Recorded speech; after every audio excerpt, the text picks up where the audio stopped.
आपण विवेकशील आहोत, सत्य असत्य कळतं, चांगलं वाईट कळतं, कळावं त्यासाठी वी आलेला आहे. दुसरा वीचा अर्थ आहे विश्वासू. 100% विश्वास असला पाहिजे आपल्यावर. आपला ज्याचा स्वतःवर विश्वास असतो त्याला घाबरण्याचं कारणच नसतं. आणि तिसरं महत्त्वाचं वी म्हणजे विधाता. स्वतःचा ईश्वर, स्वतःचं नशीब आपण घडवायचं, त्याचं नाव आहे वी. विद्यार्थी द. द म्हणजे दणकट, दमदार. या म्हणजे यातना सहन करणारा, अडीअडचणीवर मात करणारा, संकट सहन करणारा, परिस्थितीला तोंड देणारा. र म्हणजे रमणारा, रणांगणावर उभा असलेला. स्पर्धा परीक्षा रणांगणच आहे, त्या रणांगणावर उभा असलेला. स्वतः रचना करणारा, स्वतःच्या जीवनाची रचना करणारा, त्यासाठी र आलेला आहे त्याच्यामध्ये. आणि थी म्हणजे ज्याला एवढं सगळं करता येतं, तो थिरावतो. थिरावणं म्हणजे स्थिर होणं, जीवनामध्ये स्थिर होता येतं, त्याचं नाव आहे विद्यार्थी. आता आपण आपल्याकडे बघायचे की खरंच माझ्यामध्ये एवढे गुण आहेत का? माझ्यामध्ये म्हणजे तुमच्यामध्ये. तुझं आहे, तुझं पाशी, परी तू जागा चुकलाशी. 100% प्रत्येकाकडे हे आहे आणि ते शोधायचं आहे आपल्याला. आपल्यामध्ये आहे का शोधायचं आहे. आणि ज्याला स्वतःचा शोध घेता येतो त्याला जगाचा शोध अवघड जात नाही, हे माझं प्रामाणिक मत आहे. प्रेरणा मासिकातला प्रेरणा लेख वाचल्यानंतर बरेच मुलं मुली विद्यार्थी मला फोन करतात, विचारतात. योग बघा ना, नेवाशापासून थोडं पुढे येत होतो, माळशिरसमधून एका मुलीचा फोन आला आणि ती काय म्हणते, सर आमच्या कास्टला एकच जागा निघाली, आमच्या जातीसाठी आमच्या प्रवर्गासाठी एकच जागा निघाली आहे. मग मी म्हणलं काय करू मॅडम मी, तर मी फॉर्म भरू का नको मला सांगा ना, एकच जागा निघाली आहे. तर मी म्हणलं तुला किती जागा पाहिजेत.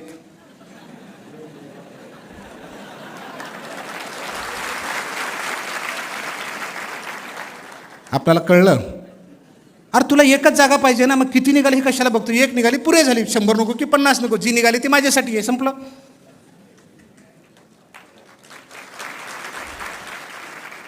आणि जर तुला 50 जागा निघाव्यात, 100 निघाव्यात, आणि मग 50 लाख बसणार आहेत ना, 25 लाख बसणार आहेत, त्यांनी घेणार नाहीत का? म्हणजे एक जरी निघाली तर ती माझ्यासाठीच आहे, मीच मिळवणार, ही जिद्द जोपर्यंत आपल्यात येत नाही तोपर्यंत विद्यार्थी होण्याला अर्थ नाही. आणि हा अँगल आपल्याला ठरवायचा आहे. स्वामी विवेकानंदाचं उदाहरण आपण ऐकलं असेल. नरेंद्र ज्यांचं नाव होतं, 5वीला असताना त्यांना 60 प्रश्न दिली आणि वर लिहिलं सुरुवातीला सूचना, कोणतेही 50 प्रश्न सोडवा, कोणतेही 50 प्रश्न सोडवा. दिले होते 60. नरेंद्राने, स्वामी विवेकानंदाने 60 प्रश्न सोडवली आणि सूचना लिहिली, कोणतेही 50 तपासा.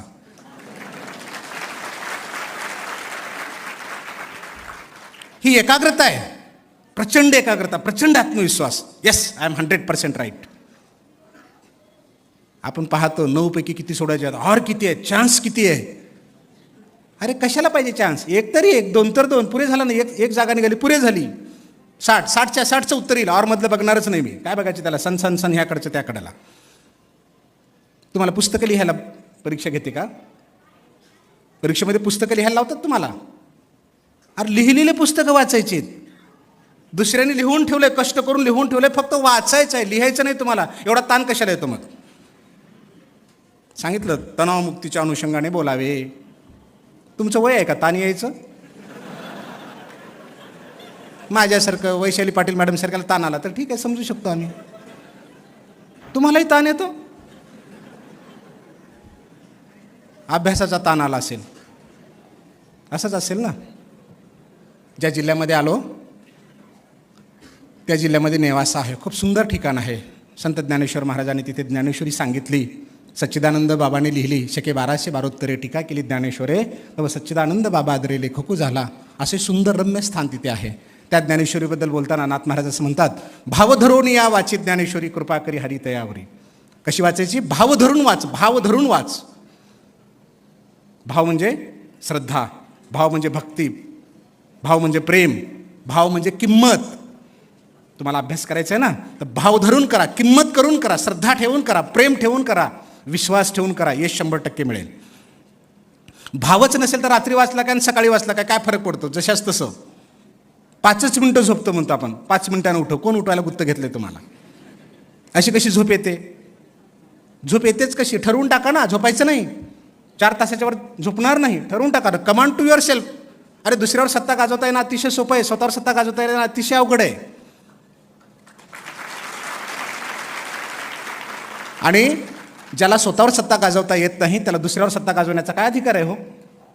आधी केले मग सांगितले, अगोदर करा आणि मग सांगा. जगात अवघड असं काहीच नाही आहे. जगात अवघड असं काहीच नाही, सगळं सोपं आहे. ओले मूळ भेदी खडकाचे अंग, ओले मूळ भेदी खडकाचे अंग, अभ्यासाशी सांग कार्यसिद्धी, असं जगद्गुरू तुकोबाराय म्हणतात. तुम्ही किल्ला पाहिला असेल, सिमेंट कॉन्क्रीटची मोठी मोठी जुनी घरं पाहिली असतील, बंगले पाहिले असतील. त्या उंच बंगल्यावर किंवा कुठेतरी सिमेंट कॉन्क्रीटमध्ये किल्ल्यावर जुन्या पिंपळाचं झाड आपल्याला दिसतं उगवलेलं. सिमेंट कॉन्क्रीटमध्ये त्या पिंपळाच्या झाडाचं बी किती लहान असतं, मोहरी इतकं लहान असतं, तिथं पडलेलं असतं. कावळ्याने कशांतरी खाऊन त्याच्यामध्ये संडासच्या माध्यमातून तिथं पडलेलं असतं आणि ते बी तिथं उगवतं. तुम्ही जर छिद्र पाडायचं मशीन घेऊन जरी म्हणलात ना तर एखाद्या वेळेस छिद्र पडत नाही, पण ते बी उगवतं. ओले मूळ भेदी खडकाचे अंग, त्या खडकाच्या अंगाला भेदत जातं. ते इतकी मऊ मूळ असते, त्याच्यामध्ये शिरते, त्या किल्ल्यामध्ये दगडामध्ये धोंड्यामध्ये त्या सिमेंट कॉन्क्रीटमध्ये शिरते आणि हिरवंगार झाडवर आपल्याला दिसतं. काय आहे? सातत्य आहे त्या झाडाचं. त्याचा प्रयत्न आहे तो की मला याच्यात शिरायचं आहे, मला मोठं व्हायचं आहे, मला वाढायचं आहे, मला वाढायचं आहे, वाढायचं आहे. तुम्हाला कुठं शिरायचं आहे हो? सिमेंट कॉन्क्रीटमध्ये थोडंच शिरायचं आहे. मऊसूद एकदम मऊ कागदात शिरायचं आहे तुम्हाला, कागदात. ही भोग पाडून नाही शिरायचं, फक्त डोळ्यांनी पाहायचं आहे, त्याला मनात घ्यायचं आहे, जमा करायचं आहे आणि विचारलं की द्यायचं आहे. काही विचार घेऊन टाक, काही विचार. द्रोणागिरीच उचलायचा, तिथून फलानं औषध घेऊन या, हनुमंतरायाला सांगितलं. ते म्हणजे कुठे शोधत बसता, सगळी द्रोणागिरीच उचलली. बरोबर आहे ना? घ्या आता तुम्हाला काय पाहिजे ते, काही विचारू दे ना, हे घे, तयार आहे. द्रोणागिरीच आणली डोक्यामध्ये. अवघड काहीच नाही आहे. तुम्ही म्हणाल की आता तुम्ही घडलात म्हणून सांगताय. मी मला स्वतःलाच घडवलं आहे, तुम्हाला सुद्धा स्वतःच घडावं लागणार आहे. बरेच लोक तुमचे विद्यार्थी ग्रामीण भागातले असाल. नदीला पूर येतो, शेतातली जनावरं त्या नदीच्या पुरातून काठावर येतात. जनावराला पोहण्यासाठी कोणी प्रशिक्षण दिलेलं पाहिलं का हो? पाहिलं? कसं पोहावं, नदीच्या प्रवाहातून पोहून पलीकडे कसं जावं, हे जनावराला कधी शिकवलं आहे का? त्याचे पाय खांब्यासारखे असतात बघा, शरीर तर आपल्यापेक्षा 10-5 पट जड असतं. पाण्यात जेव्हा पडतं ना ते घर घर घर घर असं पोहत काठाला जातं की नाही जात? बुडून जनावर मेले का कधी कुठे? नाही. माणसं बुडून मरतात. शरीर हलकं आहे, हाताला पंजे आहेत, पायाला पंजे आहेत, पोहता येतं, सनसन बुद्धी आहे. त्या जनावरला बुद्धी पण नाही. खांब्यासारखे हातपाय असताना एवढं मोठं शरीर पाण्यातून वाहून पलीकडे घेऊन जातं, पोहून पलीकडे जातं. कोणी शिकवलं त्याला? त्याला एकच कळतं की मला काठावर जायचं. काठावर म्हणजे काठावर, बाकी त्यानं काही विचार करत नाही कुठला. इतका दांडगा आत्मविश्वास, इतकं पक्क ध्येय की मला काठावर जायचं, अन्यथा मी बुडून मरेन. आणि माणसाला कुणीतरी वाचवील म्हणून हात बरे काढतं, बुडून मरतं.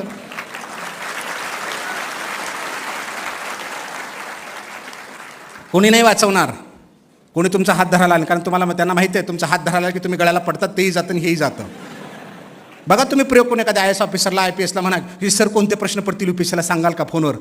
कशाला फोनवर बोलतो, समक्ष भेट म्हणेल का नाही म्हणणार, कारण त्याला माहिती आहे गळ्याला हात घातले, कुठं जर टेपिंग झालं हेही गेलं आणि तेही गेलं. म्हणून कुणाकुणाच अपेक्षा करू नका. अपेक्षा करायची आहे ना तर स्वतःकडून करा, फक्त स्वतःकडून करा. अपेक्षा आपल्याकडनं करा. जीवन खूप सुंदर आहे. यश मिळवणं सोपं आहे, अवघड अजिबात नाही आहे. अवघड काय आहे? तुझी मानसिकता अवघड आहे. तुझ्या डोक्यामध्ये नको ते भरलंय. महाभारत डोळ्यासमोर आणा. धनुर्विद्येच्या परीक्षा घेणं चालू होतं. 5 पांडव आणि 100 कौरव असे लाईननं उभे होते. एका झाडावर एक पक्षी बांधला होता. त्या पक्षाचा डावाडोळा उडवायचा होता, बाणाने छेद करायचा होता. उभी राहिली कौरव सैन्य. गुरु द्रोणाचार्याने विचारलं, दुर्योधना काय दिसतं? ते म्हणजे गुरुदेव हिरवगार झाड दिसतं, चला बाजूला व्हा. दुःशासना काय दिसतं? निळं आभाळ दिसतं, बाजूला व्हा. असे सगळे 104 संपले, 100 अधिक 4. शेवटी अर्जुनाचा नंबर लागला. अर्जुनाला विचारला, अर्जुना काय दिसतं? पक्षाचा डावाडोळा दिसतो गुरुदेव, विजयी भवा. काय दिसत होतं अर्जुनाला? फक्त ध्येय. तुम्हाला दिसतो का नाही डावाडोळा? कुणाचा? कळलं ना? हिला त्याचा दिसतो, त्याला हिचा दिसतो. हे 2 डावे डोळे, इकडा दाबला की तिकडला उघडा होतो आणि तिकडला दाबला की इकडं उघडा होतो. बरे रे तुम्हाला एकमेकीचे डोळे दिसतात. मायबापाचे का दिसत नाहीत? पाठीमागं फिरून बघा ना, कशा आशा लावून असे वाचून बसलेत. मायबापाचे डोळे आशा लावून असे वाचून बसलेत तुमच्याकडे बघत. बहीण भावाचे डोळे तुमच्याकडे आस लावून बसलेत की लेकरू पुढे आहे, IAS होईल, IPS होईल, डेप्टी कलेक्टर होईल, DYSP होईल, मोठा होईल, चांगला होईल. त्या डोळ्याला कोणी पाहावं? पुढचेच डोळे का दिसतात, मागचे डोळे का दिसत नाहीत? लक्षात आलं का आपल्या? की मागं फिरून बघायला शिका. की आशावादी डोळे आहेत आणि त्या डोळ्याला जर तुम्ही आंधळं करणार असेल ना, तुमच्या इतका दुष्ट आणि पापी कोणीच नाही जगात. तुम्ही स्वतःवर अन्याय नाही करत. जन्म देणाऱ्या मायबापावर, ज्या समाजाचं ऋण तुमच्यावर आहे, ज्या देशामध्ये जन्माला आलात त्याच्यावर सुद्धा तुम्ही अन्याय करताय. आणि अन्याय करण्याचा अधिकार कोणालाही नाही आहे, स्वतःवर सुद्धा नाही. हरलं की म्हणतात मी आत्महत्या करीन. आत्महत्येसारखं महापातक नाही. आत्महत्या करण्याचा तुला अधिकार नाही. तुला जन्म आम्ही दिला आहे, लहानाचं मोठं केलं आहे, जबाबदारी आमची आहे. आणि तुझ्यावर आता सांभाळण्याची जबाबदारी तुझ्यावर पण आहे. म्हणून तिकडं पण बघा, बघितलं पाहिजे फिरून. म्हणून अर्जुनाला जसं पक्षाचा डावाळडोळा दिसला, तसं तुम्हाला MPSCचं ध्येय दिसलं पाहिजे की ती जागा माझ्यासाठी मी करणार आहे, फलानं व्हायचं आहे. व्हायचं आहे म्हणजे व्हायचं आहे. न व्हायला काय झालं हो? विचारून काय जगाच्या पलीकडलं काय विचारलं जाणार आहे? रात्रंदिवस एक करू शकतो ना आम्ही, साध्य करू शकतो ना. वाचून पाठांतर करायचं, डोक्यात ठेवायचं, त्याला काय ओझं लागतं का? मग डोक्यात जर ठेवायचं तर नको ते काढून टाकावं लागेल. तुम्हाला जर फडसाहेबाचं भाषण खूप चांगलं वाटलं आणि तुम्ही जर म्हणालात की तुमचा मोबाईल नंबर द्या, आम्हाला कधीतरी कॉन्टॅक्ट करता येईल, दिला नंबर आणि तुमच्या मोबाईलमध्ये तुम्ही टाकला पटपट 94 222 16 448 आणि मधून मेसेज आला युअर मेमरी इज फुल, काय करता?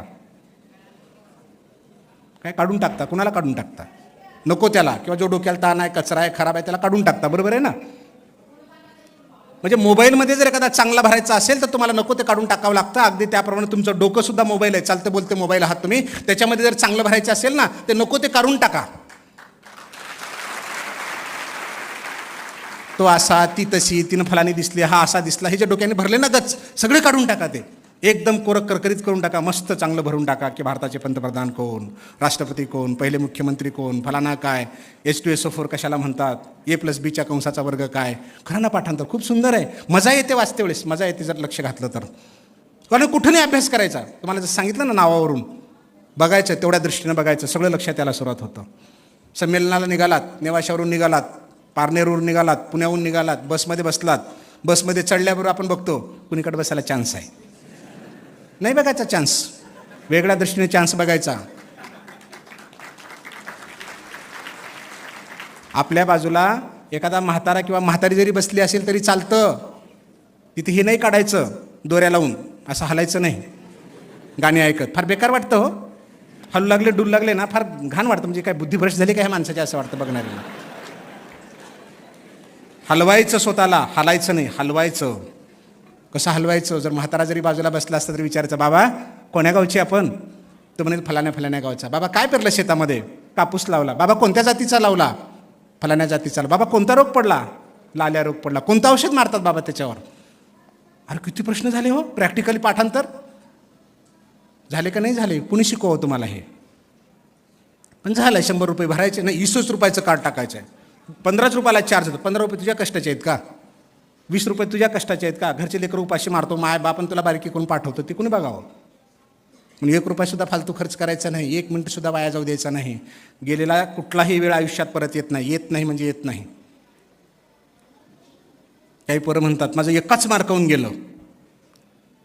मी आता पुण्यनगरी पेपरमध्ये आनंद लहरी म्हणून एक सदर चालवते, रोज असतं संपादकीय पानावर, कधी पेपर मिळाला तर वाचून बघा. पुण्यनगरीमध्ये महाराष्ट्रभर दररोज संपादकीय पानावर आनंद लहरी नावाचं सदर आहे. त्याच्यामध्ये मी हे लेख लिहिला की एकाच मार्कावून गेलं. कसं जातं एका मार्कावून? DYSP गेले एका मार्कावून. किती खोटं बोलता रे मायबापाला. डेप्टी कलेक्टर एका मार्कावून गेलं, ठीक आहे, डेप्टी कलेक्टर गेलं, DYSP गेलं, तहसीलदार व्हायचा होतास ना मग, BDO व्हायचा होतास ना मग. म्हणजे काही होत नाहीच. ते भोळी माणसं येऊन सांगतात आम्हाला, साहेब आमच्या लेकराचं 2 वर्ष झालं बॅड लक चाललंय, एकाच मार्कावून चाललंय. म्हणजे ही फसवणूक आहे. आईवडिलांची फसवणूक नव्हे, स्वतःची फसवणूक आहे. जीवन अंधकारमय करतोय आपण. पुन्हा दुसऱ्याला सांगता माझं एकाच मार्कावून गेलं, दुसरा म्हणतो माझं 10च मार्कावून गेलं. अरे एका मार्कावून गेलं काय आणि 10 मार्कावून काय? गेलं गेलं, प्रश्नच नाही, संपलं.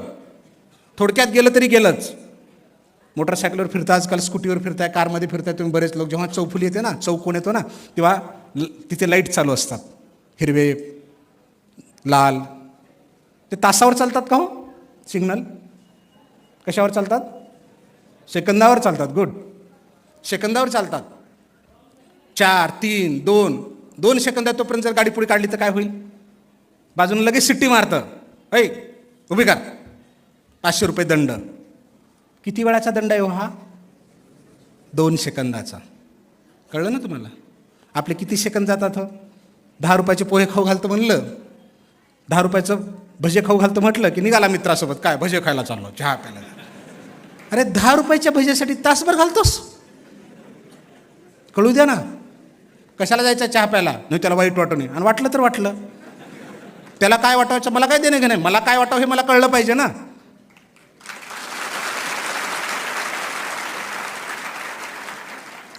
म्हणून त्याचा विचार नका करू, तिचा विचार नका करू, स्वतःचा विचार करा. मला काय वाटतं, मला काय घडायचं हे आपण ठरवा. कारण गेलेला वेळ आयुष्यात कधीच परत येत नाही. Even God cannot change in the past. होऊन गेलेल्या घटनेमध्ये ईश्वरही बदल करत नाही, करू शकत नाही. गेला गेला. म्हणून प्रत्येक सेकंदाचा टायमिंग झालं पाहिजे की इतक्या वाजता उठेन, फलाना करेन. टाईम टेबल तू ठरवून टाक तुझा स्वतःचा. दुसऱ्याला काय विचारायचं आहे? काय करून काय विचारायचं आहे? तुमच्यासमोर बसलेला मी काय फार मोठं वाटतंय का तुम्हाला? अजिबात नाही. 40% मार्क आहेत 10वीला, फक्त 40%. माझ्या गावातून फक्त एकटाच पास झालो मी 10वीला. आणि दिस इज ऑन रेकॉर्ड. तुम्हाला काही लबाड सांगत नाही मी कसा घडलो हे मी सांगणारच नाही. तुम्ही ओळखा मी कसा घडलो ते, आणि तुम्हाला कसं घडायची दिशा तुम्ही ठरवून टाका. म्हशी राखत होतो 2 रुपये महिन्यानं, एक म्हशीला 2 रुपये. 6 म्हशी होत्या. शेताहून परत आलो. वडिलांना कळलं की पोरगं पास झालं 40% मार्क घेऊन. आल्याबरोबर म्हणे बाळा ये म्हणून पाठीवरून हात लावला. अर्धा हात शर्टावर आणि अर्धा हात पाठीवर, उघड्या अंगावर, कारण पाठीवरचा शर्ट फाटलेला होता. अंडरवेअर बनेन मला 11वीला मिळाली. तोपर्यंत अंडरवेअर बनेन मला माहिती नव्हती. पट्टापट्टी चड्डी होती जी तुम्ही आज हातपुसाला सुद्धा वापरत नाही. गरिबीच तशी होती त्या काळामध्ये. मला चांगलं आठवतं जेव्हा वडील पाठीवरून हात लावला, अर्धा पाठीला लागला, अर्धा शर्टाला लागला, कारण पाठीवरचं शर्ट फाटलेला होता. वडील काय म्हणाले, बाळा आता आपणाला 11वीला 40%पेक्षा कमी नाही घ्यायचे. कोणाला? आपणाला. म्हणजे काही बापालाच परीक्षा द्यायची होती. पण बापाची माझ्यामध्ये इन्व्हॉल्वमेंट होती. आपणाला म्हणजे काय, मी तुझ्यासोबत आहे, आपणाला कमी नाही घ्यायचे. 46% घेतले 11वीला. पुन्हा वडील म्हणाले, बाळा आपणाला आता 12वीला ह्याच्याहून कमी नाही घ्यायचे. मी तुम्हाला अभिमानानं सांगेन की माझ्याकडे आज 13 डिग्री आहेत. 7मध्ये मेरिट आहे. माहितीच्या अधिकारात PhD केली. आणि 1993च्या परीक्षेमध्ये महाराष्ट्रामध्ये डेप्टी कलेक्टर म्हणून टॉपर आहे. आत्तापर्यंत 8,500 लेख लिहिलेत वेगवेगळ्या वृत्तपत्रातून. कीर्तनकार आहे, प्रवचनकार आहे. शेतकरी आत्महत्येच्या विरोधामध्ये धोतर, फेटा, शर्ट घालून गळ्यात विना घेऊन कीर्तनं करत फिरतो. काय नाही करतायत जगात? सगळं करता येते. जग तुझ्यासाठीच आहे. कधी जग तुझ्यासाठी आहे? जेव्हा तू तुझ्यासाठी होशील तेव्हा. आणि या वयामध्ये तू तिच्यासाठी, ती त्याच्यासाठी झाली की गेलं सगळं. आता मला हे सांगा, पोरगा पोरीला बघतो, पोरगी पोराला बघते, हे तुमचे काम आहेत का हो? ते आमची काम आहेत. हो ना. कारण माझ्या मुलाला मुलगी बघणं बापाचं काम नाही आहे का? माझ्या पोरीला पोरगं बघणं बापाचं काम नाही आहे का? मग आमचे कामं आम्हाला करू द्या ना. तुमचे कामं तुम्ही करा ना. तुमचा अभ्यास करणं काम आहे. तुम्ही ते सोडून देता आणि आमचे कामं करत बसता. आमच्या वयात येता लगेच. झालं ना म्हातारं, गेलं ना, वाहिलं ना. मग होऊ नका ना म्हातारे. तुम्ही तुमच्यामध्ये राहा. आणि काय लागतं रे एखाद्याच्या मागं किंवा एखाद्याच्या मागं? काय लागते ग? तू पास हो ना, नोकरी लागू दे ना. बघ कशी लाईन लागते तुझ्या मागं. नाही ते त्याला दम कुठे तुम्हाला? आताच दमून जायचंय सगळं. नका करू. जे ध्येय आहे ते ध्येय आहे. कुठूनही शिकावं. जिद्द जर असेल तर मार्ग सापडतो. Where is a will there is a way. इच्छा ते मार्ग. आणि जगात अवघड काहीच नाही. केल्याने होत आहे रे, ते आधी केलेच पाहिजे. असाध्य ते साध्य करिता असा आहे, असं कारण अभ्यास तुका म्हणे. अभ्यास करायचा, वाचन नव्हे, लिखाण नव्हे, अभ्यास. वाचन लिखाणाच्या पुढची पायरी अभ्यास, ज्याच्यामध्ये चिंतन हा विषय मोडतो. चिंतने नासतसे चिंता. तुम्हाला ताण याचं काय कारण आहे? चिंता करण्याचं काय कारण आहे? चिंतन करा ना. चिंता नका करू, चिंतन करा. आणि जर चिंतन केलात ना, चिंता आपोआप नाश पावते, नष्ट होऊन जाते. चिंतने नासतसे चिंता. काय वाचलो, कुठलं वाचलो, कोणत्या पानावर होतं, डावीकडे होतं का उजवीकडे होतं, या पानावर होतं का त्या पानावर होतं, कोणत्या लेखकाच्या पुस्तकात आहे, या पुस्तकात ते म्हटलंय, त्या पुस्तकामध्ये ते म्हटलंय. कळलं पाहिजे ना. 40% मार्क घेतलेला माणूस बी कॉम झाल्यानंतर वडिलाला वाटू लागलं की यांनी CWA केलं पाहिजे, CA झाला पाहिजे. त्या काळामध्ये गेलो हैदराबादला शिकायला. परिस्थिती अतिशय हलाखीची. एका कपडे धुणाऱ्या माणसाकडे कामाला लागलो. दिवसभर कपडे धुवायचे, संध्याकाळी कामाला जायचं, संध्याकाळच्या वेळेस कॉलेजला जायचं. का नाही करतायत? केल्यानंतर काही होऊ शकतं. 24 तास धुंद मात्र तुमच्या अभ्यासाची राहिली पाहिजे. घार फिरे आकाशी, चित्त तिचे पिलापाशी. कुठेही फिरा ना, कुठे जाऊ, मित्रात जाऊ, मैत्रिणी जाऊ, गाडीत जाऊ, घोड्यात जाऊ, सिनेमा बघायला जाऊ, बिलकुल तिथं सुद्धा MPSCचा अभ्यास करू. तो तिला कसा धरतो, हा तिला कसा धरतो, ते एकमेकाला कशी धरून नाचतात, नाही बघायचं. त्याचा डायरेक्टर कोण आहे, सेन्सॉर बोर्ड म्हणजे काय, सेन्सॉर बोर्डाचे अध्यक्ष कोण आहेत, चित्रपटाला कुठला पुरस्कार दिला जातो, पहिला पुरस्कार कोणाला मिळाला, सध्याचा पुरस्कार कोणाला मिळतोय, याचा अभ्यास करायचा. तिथे गेल्यानंतर लक्ष देऊन करायचा. आनंद घेत सुद्धा अभ्यास होतो. म्हणूनच आनंद घेत, आनंद सर आनंदाने अभ्यास करायला लावतात तुम्हाला. जीवन आनंदासाठीच आहे. आणि मजा किती सुंदर आहे बघा बरं का आनंद ह्या शब्दामध्ये. पेपरला स्टेटमेंटसुद्धा आनंदच पाहिले मी. माझ्या दृष्टिकोनातून आनंद हा एकमेव शब्द असा दिसतोय की ज्याला तुलनाच नाही, त्याला स्पर्धाच नाही, ज्याला तुलनाच नाही. सुख म्हटलं की दुःख आहे, जय म्हटलं की पराजय, पास म्हटलं की नापास आहे, सत्य म्हटलं की असत्य आहे. प्रत्येकाला जोड शब्द आहे. आनंदाला आहे का हो? नाही. सुख दुःख आनंदाला विरोध